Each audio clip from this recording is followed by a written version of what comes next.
ओम नमः सिद्धेभ्यः। ओम नमः सिद्धेभ्यः। ओम नमः सिद्धेभ्यः। मंगलम भगवान मीरो, मंगलम गौतम मुनि, मंगलम कुंद कुंदात्यो, जैन धर्मोस्तु मंगलम। सर्वमंगल मांगल्यम सर्वकल्याणकारकं, प्रधानं सर्वधर्माणां, जैनं जयतो शासनं, जैनं जयतो शासनं। सकल विभाव अभाव कर किया आत्मकल्याण, परमानंद सुबोधमय नमो सिद्ध भगवान। आत्म सिद्धि के मार्ग का जिसमें सुभग विधान, उस समाधियुत तंत्र का करूं सुगम व्याख्यान।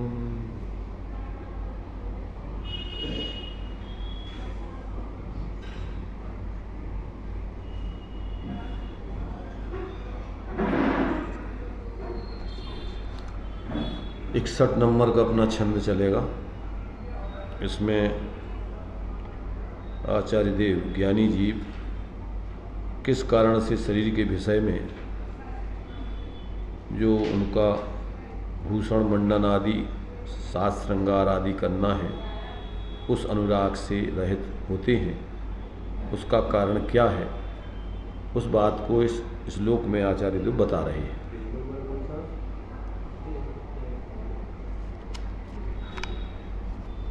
समाधि तंत्र का 173 नंबर का पेज है, पीछे का देखिए। पहले श्लोक बोलते हैं, फिर उसके बारे में विचार करते हैं।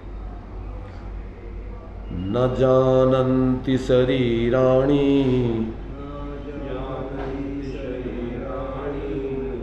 सुख दुःखान्य बुद्धिया, निग्रहानुग्रह धियम् तथाप्यत्रैव कुर्वते।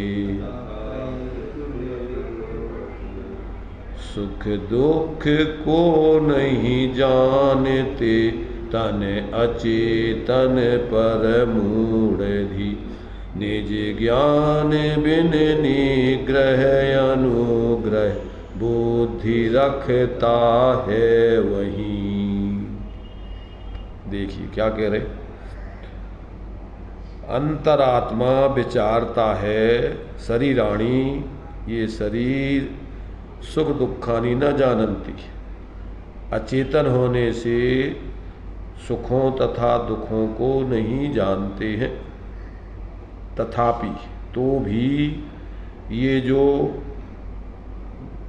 मूढ़जन हैं, जो जीव अत्रैव इन शरीरों में ही निग्रह अनुग्रह धियम उपवास आदि द्वारा दंड रूप निग्रह करते हैं और अलंकार आदि द्वारा सजा करके उसका अनुग्रह करते, अनुग्रह की बुद्धि रखते हैं, जन कुर्वते न धारण करते हैं। ते बे अज्ञानी जीव, बे अबुद्धया मूढ़ बुद्धि जीव बहिरात्मा जानना चाहिए।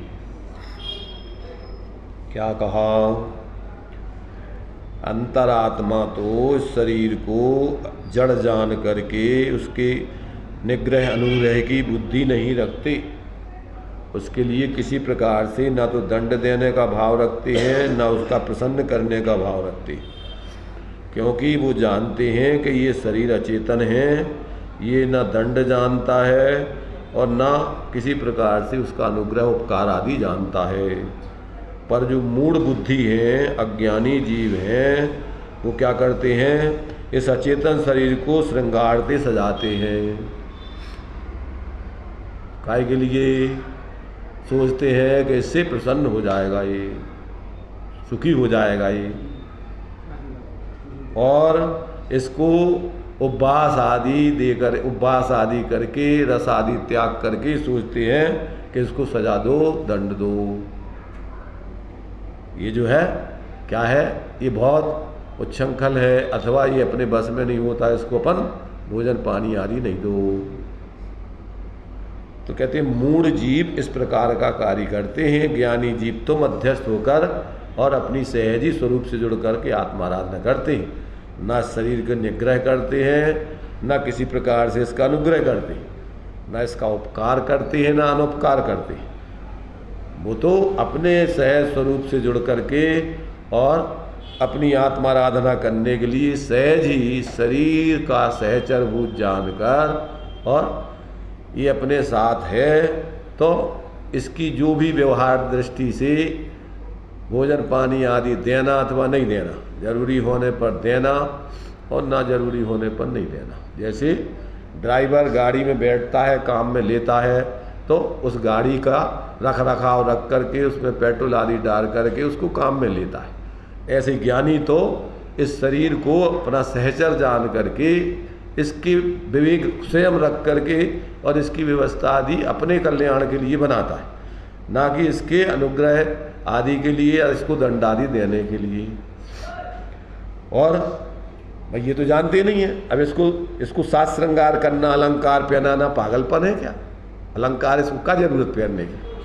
इसलिए कहते हैं इसको ना अलंकृत करता है, ना किसी प्रकार से इसको दंडित करता है। अपने अंदर में सहज आत्माराधना करने के लिए जितना उपयोगी है, इसको भोजन आदि समय पर देने की नहीं देने की जरूरत नहीं है, भोजन नहीं देते हैं। आवश्यक होता है भोजन दे करके इसको साथ में सहचर अपना जान करके और अपनी आत्माराधना करते हैं। तो ऐसा जो है ज्ञानी अज्ञानी का जो है इस संबंध में विचार जानना चाहिए। तो इसमें देखिए जो टीका दी गई है, उस टीका में दिया है कि सुख दुखानि न जानन्ति कानि शरीराणि जड़त्वात् अबुद्धयो बहिरात्माना तथापि यद्यपि जानन्ति तथापि अत्रैव शरीरादावेव कुर्वति शरीरादौ एव कुर्वति काम निग्रह अनुग्रह धियम द्वेषवशात् उपवास आदिनः शरीरादे कदर्थान अभिप्रायो निग्रह बुद्धिम रागवशात् कटिसूत्रादिना भूषण अभिप्रायो अनुग्रह बुद्धिम। अर्थात हिंदी क्या हुआ इसका? सुख दुख जानता नहीं। कौन नहीं जानता? शरीर जड़पने के कारण से वह नहीं जानता है। बुद्धि रहित बहिरात्माएं ऐसा होने पर भी, अर्थात शरीर जानता नहीं है तो भी, तथापि उनमें ही यानी शरीर आदि में ही करते हैं। क्या करते हैं? निग्रह अनुग्रह की बुद्धि करते हैं, अर्थात द्वेष के अधीन होकर उपवास आदि द्वारा शरीर को ग्रस्त करने का अभिप्राय, या निग्रह बुद्धि और राग के अधीन होकर कंकण कटी सूत्र आदि द्वारा शरीर को भूषित करने का, श्रृंगारित करने का अभिप्राय, यह अनुग्रह बुद्धि कहते हैं। तो अज्ञानी इसको सजाता श्रृंगारता है और इसके लिए क्या है, दंड आदि देता है, इसका निग्रह करता है। तो ये जो है अज्ञानी व्यक्ति तो क्या है, ये भेद ना जान करके कि भैया ये जड़ है, ये तुम्हारे साज श्रृंगार को जानता नहीं है, ये तुम्हारे किसी प्रकार के द्वेष भाव पूर्वक निग्रह करने को जानता नहीं है, ये तो तुम्हारी कल्पना इसके संबंध में, अचेतन के संबंध में है। इसलिए ज्ञानी ना इसका निग्रह करता है ना अनुग्रह करता है। ज्ञानी तो अपना स्वरूप से जुड़ करके अपने ज्ञान स्वरूप शांति की आराधना करता है और अपने परिणामों के आधार पर यदि शरीर कमजोर होने से परिणाम शिथिल होता हुआ जानता है तो शरीर को भोजन आदि देकर अपने परिणाम शिथिल ना हो, क्योंकि अभी जब तक पूर्ण वितराग दशा नहीं हुई तब तक निमित्त नैमित्तिक संबंध से निचली भूमिका में शरीर के निमित्त से परिणामों के शिथिल होने की स्थिति बनती है। तो उसको भोजन आदि देकर और अपनी आत्माराधना करते हैं। और यदि प्रमाद आदि बढ़ता है भोजन देने से तो भोजन आदि न दे करके सहज रहते हैं। ऐसा ज्ञानी तो अपने परिणामों का विवेक रख करके आत्मा आराधना करते हैं, शरीर से भेद विज्ञान रखते हैं, और अज्ञानी शरीर में ही एकत्व बुद्धि करके और इस प्रकार के मोह से पूरे के पूरे कार्य पागलपन के करता है। ऐसा जानना चाहिए। इसमें जो है इन्होंने एक इनकी टीका है, इस टीका में भी इन्होंने वही दिया है। अज्ञानी जन रागवश होकर इस शरीर को नाना आभूषणों से सजाते हैं, नाना भोग के साधनों में लगाते हैं, किंतु यह शरीर तो जानता ही नहीं है वह क्या खुश होगा। ऐसा अज्ञानी जनों को प्रबोध नहीं होता है। क्यों? कभी गुस्सा आ गया तो इस शरीर को भोजन ना दें या पीटने लग जावें, सिर कूटने लग जावें, तो अज्ञानी के यह प्रबोध नहीं होता है कि शरीर तो कुछ जानता ही नहीं है, फिर दंड कैसे मानेगा यह। तो शरीर सुख दुख को जानता नहीं है, फिर भी अज्ञानी जन इस शरीर पर निग्रह अनुग्रह करने की बुद्धि करते हैं। यह यहाँ शिक्षा मिलती है कि जड़ शरीर पर कुछ ना आजमाओ, अपने विकल्प को निग्रह करो और सहज आत्मस्वरूप के विकास करने का अनुग्रह करो, इसी में तुम्हारा भला है, ऐसा जानना चाहिए। भावार्थ। शरीर अचेतन जड़ है, ना तो उनमें सुख दुख है और ना ज्ञान है, तथापि बुद्धि रहित बहिरात्मा देशवश उपवास आदि द्वारा उनको शरीरों को निग्रह करने की अर्थात क्रस करने की बुद्धि करती है, और रागवश उनको कंगन कटी सूत्र करधनी आदि द्वारा विभूषित कर अनुग्रह कृपा करने की बुद्धि करती है। बहिरात्मा को देहाध्यास है, अर्थात उसको देह में आदि बुद्धि है, इसलिए उसको शरीर आदि के विषय में निग्रह अनुग्रह बुद्धि रहती है। परंतु अंतरात्मा को भेद विज्ञान बतता है, वह आत्मा को शरीर आदि से अत्यंत भिन्न मानता है, उसको उनके साथ एकता बुद्धि नहीं है, इससे उसको शरीर आदि के प्रति श्रद्धा में अनुग्रह निग्रह बुद्धि का अभाव होता है। अस्थिरता के कारण शरीर आदि के श्रृंगार का भाव आवे, परंतु अभिप्राय में उसका स्वीकार नहीं है, वह उस भाव को दोष मानता है, इसलिए वह शरीर आदि पर पदार्थों के प्रति उदासीन रहता है। देखो अपन अपने एक तो ये हो गई अभी अपन को भेद विज्ञान करने की दृष्टि से दो द्रव्यों की पृथकता का विचार है। एक जो धर्म बुद्धि से भोजन आदि जो व्यक्ति छोड़ते हैं, देखो उसमें दो चीज़ें हैं। एक तो होती है तात्विक दृष्टि से आत्म साधना करने वाले जीवों का भी इस प्रकार से विवेक पूर्वक का व्यवहार, और एक होता है तत्व का ज्ञान नहीं होने से व्यवहाराभास पने की वृत्ति से बाह्य पदार्थों के त्याग ग्रहण आदि में धर्म बुद्धि रख करके और उनकी प्रवृत्ति करना। तो इसका भी अपन को विश्लेषण समझना चाहिए। क्या समझना चाहिए? ज्ञानी तो जो उपवास आदि करते हैं तो वो तो अपने परिणामों की शुद्धि के लिए करते हैं अथवा अपनी परीक्षा के लिए करते हैं। काय के लिए करते हैं? या तो अपने परिणामों की शुद्धि के लिए करते हैं, और या चूंकि शरीर भिन्न है और एक दिन ये शरीर को छोड़ करके अपन को जो है समाधि करके इस पर्याय से पर्यांतर जाना है। यदि अपन को इस पर्याय में विशेष मूर्छा होगी तो शरीर छूटते समय अपने परिणाम न बिगड़ जाए, तो बुद्धिपूर्वक इसमें प्रतिकूलताएं खड़ी करके और अपनी सहजता से आत्माराधना करने का अभ्यास करते। काय के लिए? वो अपनी परीक्षा के लिए करते। वो देखते हैं कि क्या वास्तव में हम ऐसी प्रतिकूलता आने पर, शरीर के छूटने आदि पर, शरीर के लिए भोजन आदि नहीं दिए जाने पर हमारे परिणाम सहज रह पाते कि नहीं। एक तो उसके लिए करते हैं। उनको भोजन छोड़ने में धर्म बुद्धि नहीं है, भोजन ग्रहण करने में अधर्म बुद्धि नहीं है, उनके तो परिणामों का माप है। अपने स्वरूप की श्रद्धा ज्ञान लीनता रूप जो परिणाम है वो धर्म है, और जो अपने स्वरूप में लीनता नहीं हो करके अस्थिरता के जो भाव होते हैं तो वो राग आदि के भाव वो आश्रव भाव है, ऐसा ज्ञानी जानते। तो जब तक वो वीतराग पूर्ण नहीं होते हैं तब तक बराबर इसका संतुलन बना के रखते हो। जितनी जितनी गुण स्थान प्रमाण वीतरागता होती है उतना तो वो सहज आनंद निराकुलता रूप परिणमन कर ही रहे निरंतर। अब जितनी अस्थिरता होती है उस अस्थिरता में उनके भेद विज्ञान बढ़ता है, बाहर के संयोग आदि का विवेक बढ़ता है कि संयोग है, इससे अपनी आत्मा का कोई संबंध नहीं है।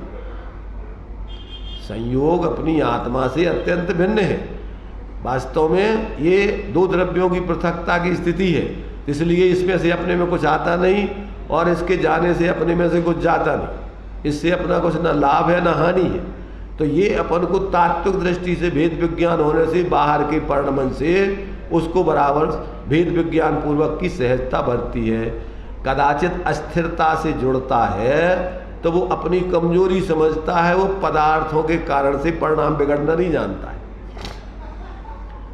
जो बाहर के मान लीजिए व्यवहार से अपने पास संयोग हो और वो कदाचित परिणमित होकर के क्षेत्र से क्षेत्रांतर हो जाए अथवा उनका परिणमन होकर के वो पर्याय से पर्यांतर स्थिति बन जाए तो उसमें ज्ञानी बराबर भेद विज्ञान रखते हैं, उससे वो किसी प्रकार से अपने परिणाम नहीं विचलित करने होने देते।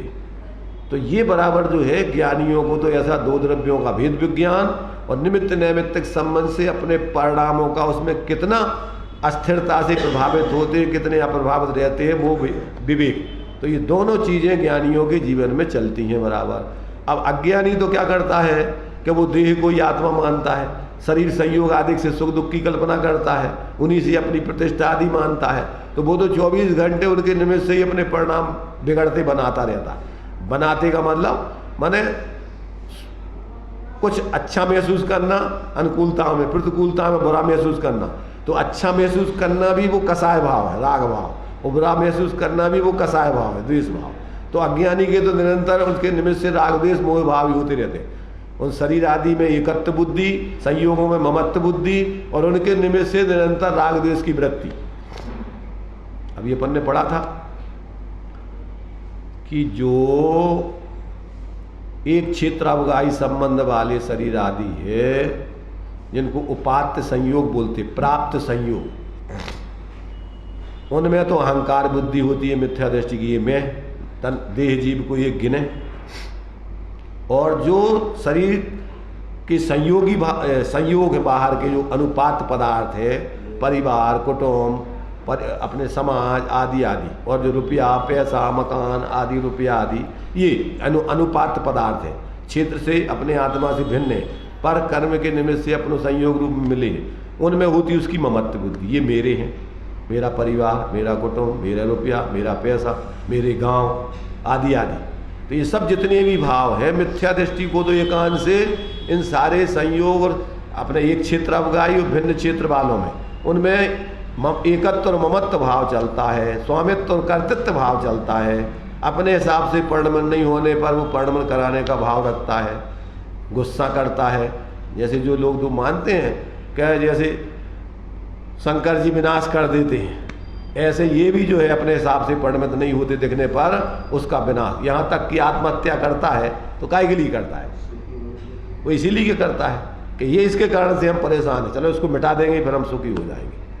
ऐसी मूढ़ व्यक्ति की तो ऐसी उल्टी बुद्धि होती है इन संयोगों में एकत्व ममत्व कर्तृत्व स्वामित्व भोक्तृत्व आदि की निरंतर उस पर लक्ष्य रख करके आर्तरोध ध्यान चलते इसकी, क्योंकि मिथ्या दृष्टि की धर्म ध्यान होते ही नहीं। धर्म ध्यान तो सम्यक पूर्वक ही होते, मोक्ष मार्ग से चालू होता है धर्म ध्यान। इसके पहले तो आगम युक्ति तर्क और ज्ञानियों के उपदेश आदि से सम्यक सन्मुख होने पर वो बुद्धिपूर्वक तत्व अभ्यास करने से मिथ्यात्व आदि को गलाता है। पर धर्म ध्यान तो जब अपनी आत्मा से जुड़ जाता है और फिर वस्तु स्वरूप के आधार से विचार करते हुए जितनी जितनी भीतरागता बढ़ती है उतना उतना उसके परमार्थ से धर्म ध्यान है। और सविकल्प दशा में ज्ञान में जैसा जो है वैसा सोचना, वो ज्ञान का सम्यकपना है, समीचीनपना। श्रद्धान में अपनी आत्मा को छोड़ के एक परमाणु मात्र भी नहीं है, और ये रागादिक अपना स्वरूप नहीं है, शरीरादिक अपना स्वरूप नहीं है। ऐसा श्रद्धान में उसके बराबर निरंतर ऐसा जो है श्रद्धान बढ़ता है। तो ये अज्ञानी और ज्ञानी की मान्यताओं में बिल्कुल विपरीत पना पाया जाता है। तो ये यहाँ पर जो कह रहे हैं कि अज्ञानी तो इस शरीर आदि के निग्रह अनुग्रह से ही वास्तव में क्या है कि निरंतर जो है संयोगों में ही एकत्व मत बुद्धि होने से इस प्रकार के उसके परिणाम चलते रहते। तो आगे देखिए, बहिरात्मा को देह कहाँ तक पढ़ लिया था? ये भावार्थ तो हो गया था, विशेषार्थ है उसको पढ़िए विनोद भाई, जोर से पढ़ना थोड़े। अज्ञानी मानते हैं कि शरीर आश्रित उपवास व्रत नियम आदि से शरीर को कृश करने से इंद्रियों का निग्रह होता है, उनकी विषयों में प्रवृत्ति रुक जाती है और इस कारण राग द्वेष आदि नहीं होते। परंतु ये मान्यता भूल भरी है, कारण कि शरीर आश्रित उपवास करना, पंचाग्नि तप करना, मौन रखना, अनेक योग आसन करना इत्यादि पौद्गलिक जड़ क्रियाएं हैं। उनका संबंध शरीर के साथ है, आत्मा के साथ नहीं है। शरीर जड़ है, उसको सुख दुख नहीं होता। अज्ञानी को शरीर के साथ एकता बुद्धि है, इसलिए वह शरीर की जो अवस्था होती है उसे अपनी आत्मा की हुई मानता है, यह उसका भ्रम है। तथा ज्ञानी मोहवशात वस्त्र आभूषण आदि द्वारा शरीर पर अनुग्रह उपकार करने की बुद्धि करता है, क्योंकि उसको देहाध्यास है, शरीर में आत्मबुद्धि है, इसलिए उसके प्रति के राग के कारण वैसा अनुग्रह करना चाहता है, परंतु यह भी उसका भ्रम है। इसलिए शरीर में निग्रह अनुग्रह बुद्धि करना अज्ञानता है। माने क्या है, देखो जब शरीर में एकत्व बुद्धि है तो शरीर के श्रृंगार से अपना श्रृंगार मानता, अपनी सुंदरता मानता है। शरीर की जो है साज श्रृंगार कर लेने से ऐसा लगता है जैसे हम ही जो है सुंदर हो गए, नए कपड़े पहन लेने से ऐसा लगता है जैसे अपनी नए हो गए हों, है। तो ये जो है उसकी एकत्व बुद्धि होने से वो शरीर के, और शरीर में इस प्रकार से जो भी है निग्रह आदि करता है तो वो उसी मानता है कि इससे जो है अपन ने इसको सजा दे करके और अपन अब अपना वर्चस्व रहेगा। तो ये सब क्या है, उसकी उल्टी बुद्धि होने से सारे के सारे उसके विचार सब के सब उल्टी चलते हैं, सम्यक प्रकार के विचार नहीं चलते। ज्ञानी का जबकि भेद विज्ञान होने से शरीर और आत्मा की अत्यंत भिन्नता जानता है, वो दो द्रव्यों की पृथकता जानता है। उनका शरीर का परिणमन वास्तव में अपना परिणमन नहीं है, शरीर के परिणमन से अपन को कोई लाभ हानि नहीं है। हाँ, इतना जरूर है कि जब तक अभी निमित्त नैमित्तिक संबंध से अगर अपना जुड़ान होता है तो अपने परिणाम ना बिगड़े इसके लिए शरीर का विवेक रखता है, पर शरीर के परिणमन से अपना कोई धर्म अधर्म आदि का संबंध नहीं जानता है। अपने परिणामों से अपना धर्म अधर्म आदि जानता है। अपने शरीर आदि में एकत्व बुद्धि, ममत्व बुद्धि, स्वामित्व बुद्धि, कर्तृत्व बुद्धि है तो मिथ्या दृष्टि है। दो द्रव्यों में एकत्व बुद्धि चल रही उसकी। तो ऐसा भेद विज्ञान रख करके और वो अपना अपने को ज्ञान स्वरूप चेतन अलग और अपने अंदर जो परिणाम होते हैं वो वास्तव में अपने आश्रव भाव हैं, और ये आश्रव भाव ही अपने लिए दुख के कारण है। ये आश्रव भाव स्वभाव के आश्रय से स्वा के आश्रय से इनका भाव होता है, इसलिए अपने स्वरूप की श्रद्धा ज्ञान लीनता करके उनका भाव करता है और इसका कोई दूसरा उपाय नहीं। तो ऐसा ज्ञानियों के जीवन में तो दो द्रव्यों की अत्यंत पृथकता और अपने परिणामों का विवेक, जो परिणाम अपने जो है स्वरूप के आश्रित होते हैं वो धर्ममय परिणाम है, और स्वरूप के आश्रय से बाहर का लक्ष्य करके जो प्रवृत्ति होती है वो अपने परिणाम जो है आश्रव के भाव है, उनमें अटक जाना बंध का भाव है। तो ये ज्ञानी बराबर ऐसा विवेक रख करके अपने परिणामों की संभाल लगता है, जो अपन को बोलते हैं भजन में कि बंध मोक्ष परिणामन ही से ऐसा कहत श्री जिनवाणी, ताते परिणामन की संभाल में गाफिल मत हो प्राणी। इसके दो अर्थ करे जाते, एक तो परिणामों की संभाल में ही गाफिल मत होते रहो। क्या? क्योंकि परिणामों की संभाल करने से परिणाम संभलते नहीं है। जब आप अपने को द्रव्य स्वभाव का आश्रय करोगे, द्रव्य रूप अनुभव करोगे तो परिणाम समझ जाएंगे। तो परिणामों की संभाल में गाफिल मत होते रहो, एक तो ये उसका अर्थ होता है। और एक ये होता है कि परिणाम तुम्हारे कैसे हो रहे हैं उसका विवेक रखो, क्योंकि परिणामों से ही धर्म अधर्म आदि होता है। इसलिए अकेले मात्र अपने को द्रव्य रूप मान करके ध्रुव मान करके परिणाम को सर्वथा अपने से भिन्न मत मान लो। ये परिणाम भी तुम्हारी अवस्था है, तुम्हारे ही पर्याय में हो रहे हैं। और ये जब तक आप अपने उस द्रव्य स्वरूप का आश्रय करके और परिणामों की स्थिरता नहीं करोगे तब तक ये परिणाम नहीं संभलेंगे। ऐसा जो है बराबर द्रव्य और पर्याय का संतुलन विवेक रख करके ज्ञानी जीव चलता है, इसलिए उसके लिए किसी प्रकार से अनलगत परिवर्तन होता नहीं है, मिथ्या उसकी सोच होती नहीं है। तात्विक दृष्टि से उसका सोच और स्व के आश्रय से उसका सहज परिणमन होता है, इसलिए उसके जीवन में सहज धर्म की साधना चलती है। ऐसा जानना चाहिए। आत्मानुशासन का एक कोटेशन दिया है।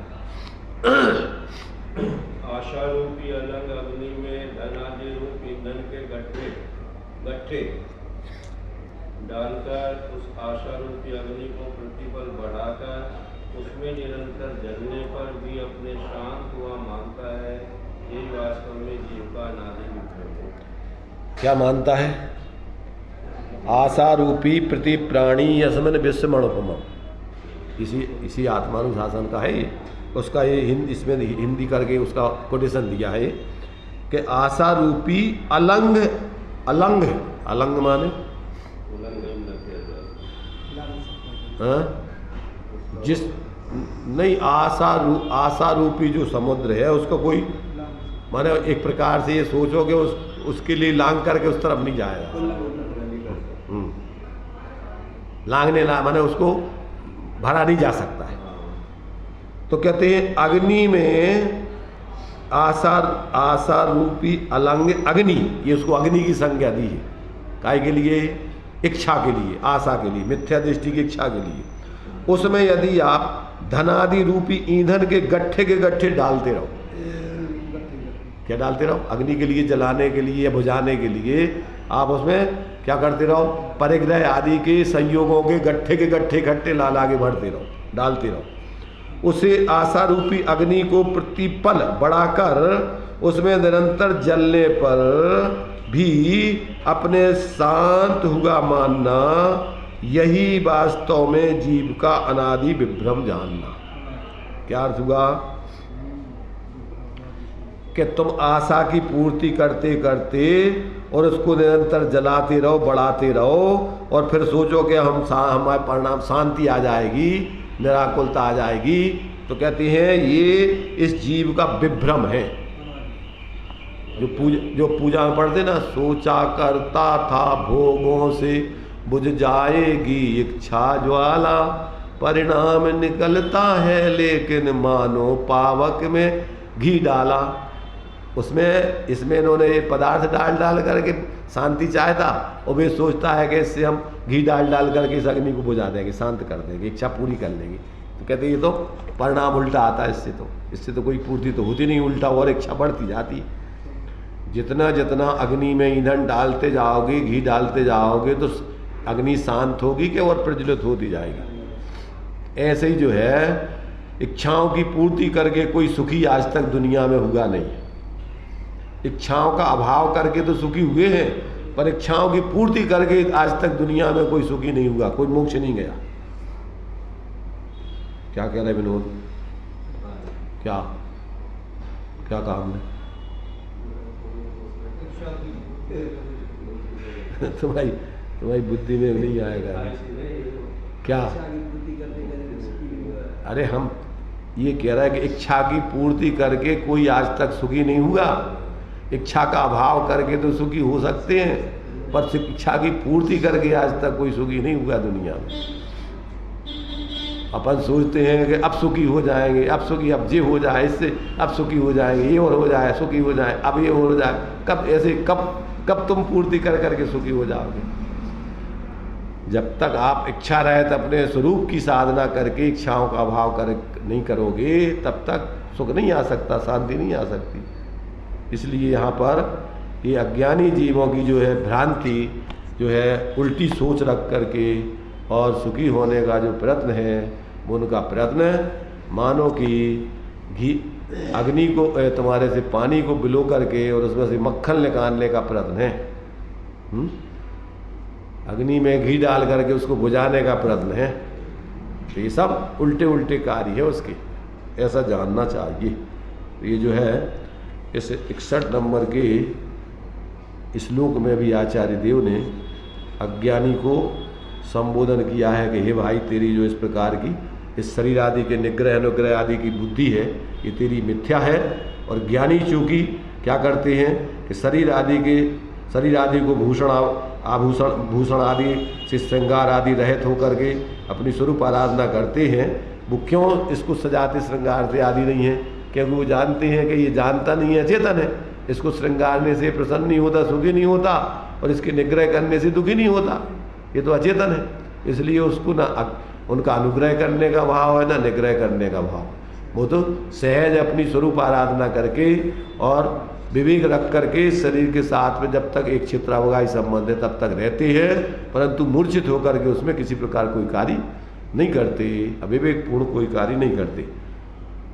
न उस शरीर को नष्ट करके सुखी होना चाहते हैं, न पुष्ट करके सुखी होना चाहते।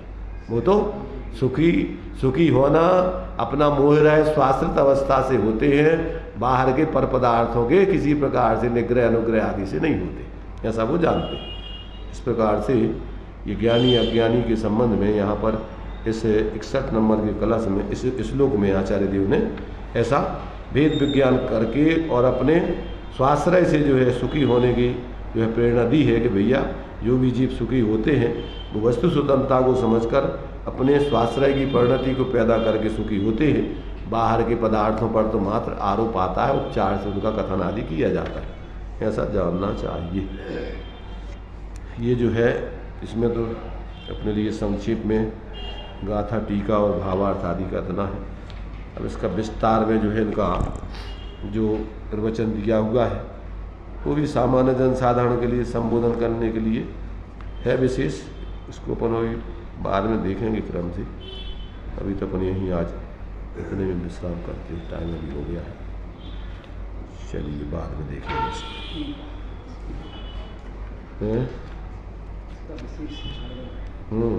खुलासा इसका जो है विस्तार से दिया है इसके प्रवचन के आधार से। इसको अपन कुछ लौकिक दृष्टांत आदि देकर जनसाधारण को समझाया गया है इसमें। चलिए अभी तो अपन जनवाणी कर लेते। इसमें अभी समझ में आ रहा कुछ के नहीं है? अभी जो चर्चा की है ये आ रही समझ में कुछ है? क्या पर लक्ष्य से अपना जीवन नहीं अपन को जीना चाहिए। अपन को अपने अंदर में विवेक जागृत करके और अपने द्रव्य और पर्याय का विवेक रख करके और जीवन में उसका सुमेल बना करके जीना चाहिए। एक वस्तु का दूसरी वस्तु से पृथकपना जान करके एक वस्तु का जो रहस्य है उत्पाद व ध्रुवयुक्तम सत अथवा गुण पर्याय द्रव्यम, गुण और पर्यायों का समूह जो द्रव्य है, तो उसमें अपने लिए उस द्रव्य का पर्यायों के साथ कैसा सुमेल है। वैसे तो उसका 4 चीज़ें उसमें चल रही हैं, द्रव्य, पर्याय, दोनों और अनन्य। जब अतद्भाव रूप भेद देखते हैं द्रव्य पर्याय का तो द्रव्य अखंड वस्तु है और पर्याय उसका एक हिस्सा है, एक अवस्था है उसकी एक अंश है। तो ये जब अपन भेद करके देखते हैं व्यवहार से तो सद्भुत व्यवहार कहलाता है। और जब अपन उसमें अपन प्रमाण से देखते हैं नयों के आधार से तो द्रव्य स्वभाव पर्याय स्वभाव, ये 2 स्वभाव पर्याय द्रव्य में वस्तु में है। फिर जब अपन एक साथ दोनों को देखते हैं तो वस्तु द्वयात्मक है। कैसी दिखती है अपन को? दोनों मय दिखती है वस्तु, द्रव्य पर्याय मय दिखती है। और जब अपन उसको अभेद दृष्टि से देखते हैं तो वो द्रव्य पर्याय मय दिखाई देता है और पर्याय द्रव्य मय दिखाई देती है। क्या कहा? पर्याय में दिखाई देता है, पर्याय द्रव्य मैं नहीं, मय मय अभेद दोनों एक दूसरे मय अनन्य, माने अन्य अन्य और अनन्य दोनों चीजें। तो अनन्य देखेंगे तो अपने लिए एक को देखेंगे एक देखेगा द्रव्य स्वभाव देखेगा, दूसरे को देखेंगे पर्याय स्वभाव देखेगा। दोनों को भेद रूप में देखेंगे तो दोनों अलग अलग दिखेंगे, एक संगे उभय रूप में दिखेंगे, एक संगे 2 दिखेंगे। और जब एक दूसरे मय देखेंगे तो अनन्य देखेंगे, अनुभव स्वरूप देखेंगे वो। तो ऐसा वस्तु चतुष्टयात्मक अपने दिखना चाहिए। प्रत्येक वस्तु ऐसी है। कैसी है? द्रव्य, देखो दो तरीके से अपन देखते हैं यहाँ पर। जब उत्पाद में ध्रुवयुक्तम सत देखते हैं, सत में पूरी वस्तु आ जाती है, और सत त्रयात्मक है। पूर्व पर्याय का व्यय, नवीन पर्याय का उत्पाद, और अन्वय रूप से द्रव्य अथवा गुण, वो ज्यों के त्यों ध्रुव। क्या कहा? अगर अपन पर्याय गुणों की देखेंगे तो गुण उसमें अन्वय रूप से व्याप्त देखेंगे। अगर अपन द्रव्य की पर्याय देखेंगे तो उसमें द्रव्य अन्वय रूप से व्याप्ता हुआ दिखेगा। क्या पर्याय का भी प्रवाह जो है, क्या पर्याय का जो प्रवाह चल रहा है तो वो भी नहीं है। पर्याय को प्रवाह है तो कहाँ से और अलग से आत्म प्रवाह है। जब तुम्हारे लिए एक पर्याय विनष्ट होती है, एक उत्पन्न होती है, बस अब एक समय में तीन चीजें दिख रही। अब एक समय में तीनों चीजें सदाकाल अनादि से अनंत काल तक ये तीनों मय प्रत्येक समय द्रव्य रहता है। एक एक समय में पूर्व पर्याय का व्यय, वर्तमान पर्याय का उत्पाद और गुण अथवा द्रव्य अन्वय रूप से व्याप्ता दिखता है। जब हम गुण की पर्याय देखेंगे तो गुण पर्याय दिखेगी उसमें, जब द्रव्य की पर्याय देखेंगे तो द्रव्य पर्याय दिखेगी। तो अब उसमें अपने लिए वस्तु इतनी है बस, इसके अलावा और कुछ नहीं है। तो इस दृष्टि से देखेंगे तो दो पर्यायों के साथ में द्रव्य या गुण स्वभाव दिखेगा। और जब अपन गुण पर्यायवत द्रव्यम देखेंगे तो अपने लिए द्रव्य में अनंत विशेषताएं गुणों की एक साथ दिखेंगी। क्या दिखेंगी? द्रव्य में अनंत विशेषताएं, अनंत धर्म, अनंत शक्तियां, तीन चीजें देख सकते उसमें एक साथ। अनंत गुण कहो, अनंत धर्म कहो, अनंत शक्तियां कहो, एक साथ। अनंत धर्मणस्तत्वम पश्यन्ति प्रतिगात्मना अनेकांतमयी मूर्ति नित्यमेव प्रकाशता।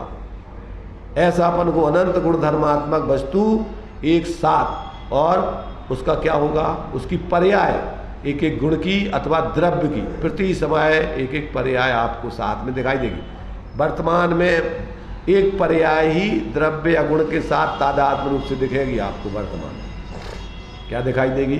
बिना पर्याय के द्रव्य या गुण नहीं होते। क्या कहा? द्रव्य या गुण नहीं होते, और बिना द्रव्य या गुण के पर्याय नहीं होती।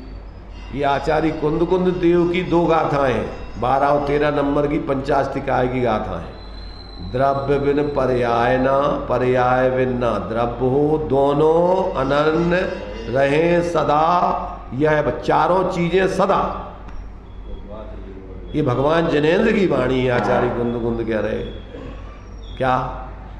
द्रव्य बिन पर्याय ना, ये प्रति समय द्रव्य पर्याय रहते ही है। द्रव्य बिन पर्याय ना, और पर्याय बिन ना द्रव्य हो, दोनों अनन्य रहे सदा। यह बात जिनवर ने कही। ये पर्याय और द्रव्य के बारे में सोचो, और गुणों के बारे में भी ऐसे दिया। द्रव्य व्यतिरिक्त, द्रव्य बिन गुण है नहीं, गुण व्यतिरिक्त द्रव्य है नहीं, दोनों अव्यतिरिक्त रहे सदा। यह बात जिनवर ने कही। अव्यतिरिक्त कहो या अनन्य कहो, एक ही बात है। अभिन्न कहो, अनन्य कहो, अभिन्न कहो। तो गुण बिना द्रव्य है नहीं, गुण बिना द्रव्य है नहीं, द्रव्य बिना गुण है नहीं, दोनों अनन्य रहे सदा। यह बात जिनवर ने कही। जब गुणों की तरफ से देखो तो उसमें प्रति समय अनंत गुण व्याप्ते हुए दिखते हैं। द्रव्य में द्रव्य उन्मय दिखता है, गुण उन्मय दिखते हैं। अथवा भेद से देखो तो द्रव्य स्वभाव अभेद दिखता है, गुण स्वभाव भेद रूप दिखाई देते हैं। ऐसे सब उस द्रव्य में अनंत विशेषताएं, अनंत धर्म, अनंत शक्तियाँ उसमें प्रति समय दिखाई देती हैं। तो ये जो है ऐसा वस्तु का स्वरूप कहते हैं सदा काल पाया जाता है। और ऐसे वस्तु स्वरूप का जो विचार करता है उसके जीवन में कोई भ्रांति होती नहीं। एक वस्तु में दूसरी वस्तु दिखती नहीं। एक वस्तु में सर्वथा वो एक पक्ष को ग्रहण करके पूरी वस्तु मानता नहीं, और वस्तु में सर्वथा जैसी व्यवस्था उसकी है तद्भाव रूप भेद, और मूल में वो अखंड वस्तु देखना है तो उन सबको उसमें गर्भित करके गुण पर्यायों को एक अखंड वस्तु देखो। तो ऐसा जो है बराबर अपन को जब अनुभव किया जाता है तो एक देखिए जानिए रम रहिए एक ठौर भेदा भेद समल अमल आदि ना विचारिए यही सिद्धि नहीं हो। फिर वहाँ सारे भेदों को सारे पर्याय आदि को उसी में द्रव्य में गर्भित करके एक द्रव्य को ऊर्ध्व करके देखो। उस जो प्रवचन सार जी की 80वीं गाथा है तो उसमें क्या है, क्या है? तो उसमें जो उसमें टीका में खुलासा किया है कि द्रव्य गुणों को द्रव्य में संक्षेपण करो और पर्यायों को गुणों में संक्षेपण करो और ऐसा एक द्रव्य को ऊर्ध्व करके देखो उसको, तो क्या दिखेगा तुम्हें? बस एक अखंड वस्तु दिखाई देगी। तो ये इस प्रकार से पर्याय करिए ज्ञान की प्रतिपन्न के तरह उसको ही लेना। अरे भाई ये तो प्रयोजन बसात अपन को लिखा है ज्ञान की प्रतिपल तरह। क्यों कि ज्ञान मात्र अपन को असाधारण गुण है उससे द्रव्य की सिद्धि करना है। वैसे तो अनंत गुणों की पर्याय उसमें व्याप रही है, अपन को चूंकि असाधारण से प्रसिद्धि उसकी करना है। तो ज्ञान की पर्याय में ही अकेले ज्ञान ही की नहीं देखना और ज्ञान की नहीं देखना, उसमें अनंत गुणात्मक देखना। समय सार जी में दिया है कि ज्ञान मात्र आत्मा, ज्ञान मात्र आत्मा। तो ज्ञान मात्र आत्मा, आत्मा तो अनंत गुणात्मक है। तो कहते भैया ज्ञान मात्र आत्मा में अनंत शक्तियाँ उछलती हैं, क्योंकि एक एक गुण में अनंत गुणों का रूप होता है। तो एक एक पर्याय में भी अनंत गुणों का रूप होता है। उसमें कोई अन्य गुणों का रहित होकर के पर्याय नहीं हो सकती वो। ऐसा जो है बराबर एक दूसरे में अपन को बराबर माने सामंजस्य बिठा करके और वस्तु स्वरूप का यथार्थ निर्णय करके अपन को सम्यक सोच करके और ऐसी सम्यक वस्तु स्वरूप का आश्रय करके अपना प्रयोजन साधे। ये अपन को इस सारे के सारे शास्त्रों का प्रयोजन है कि अपन को यदि सविकल्प दशा में है तो उसका जैसा वस्तु का स्वरूप है वैसा अपन विचार करें और विचारों में पहले सम्यक विचार करके मिथ्या विचारों का निरसन करें और सम्यक स्वभाव का आश्रय से सम्यक विचारों का अभाव करके निर्विकल्प होकर के सहज स्वाश्रित साधना करके अपना प्रयोजन साधें। चलिए। निज निधि निज में बता यह अनंत उपकार है उसके लिए जिन वाणी माँ को वंदना सत्यवार है, वंदना सत्यवार।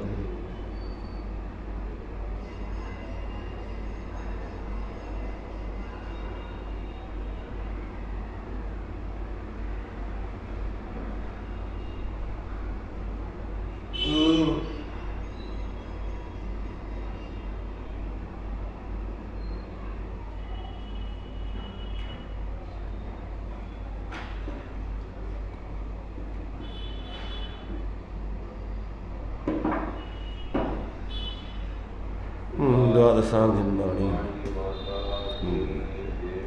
पंच परमेष्ठ